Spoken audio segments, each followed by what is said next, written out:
杨言，是你吗？姐姐想死你了，快转过来让姐姐看看。杨言，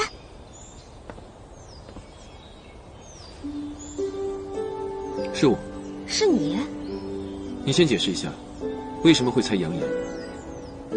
难道他以前总做这样的事情？没有没有，绝对没有。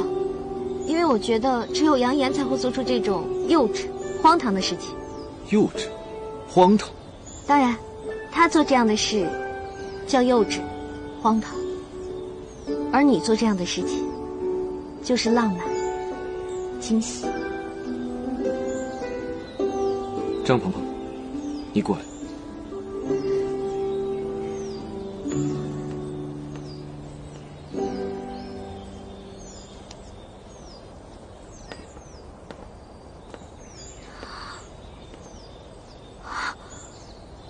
哇，这儿也太美了！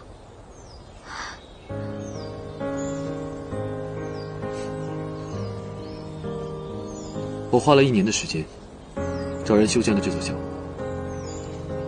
喜欢吗？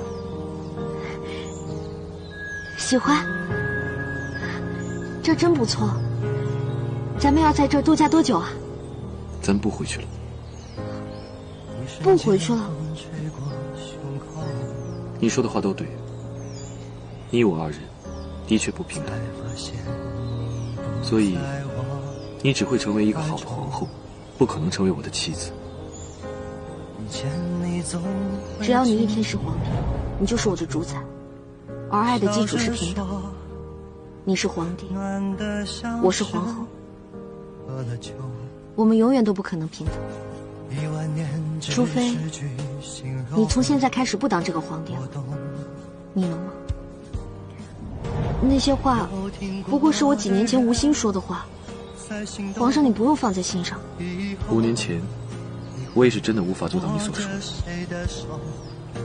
我出生于帝王之家，一生下来就肩负了不可推卸的使命，要完成先祖的遗愿，平定安邦，稳固政局。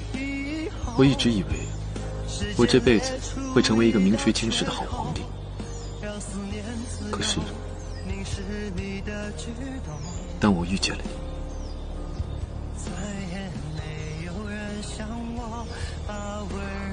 你，你不会是要放下皇帝不做，要和我私奔吧？不行，不行，齐胜你别闹。遇到你之后，觉得一切都不重要。现在国泰民安，我也终于盼到了7号长大。浩儿天资聪颖，小小的年纪就深谙知识之道，实在是我的福气。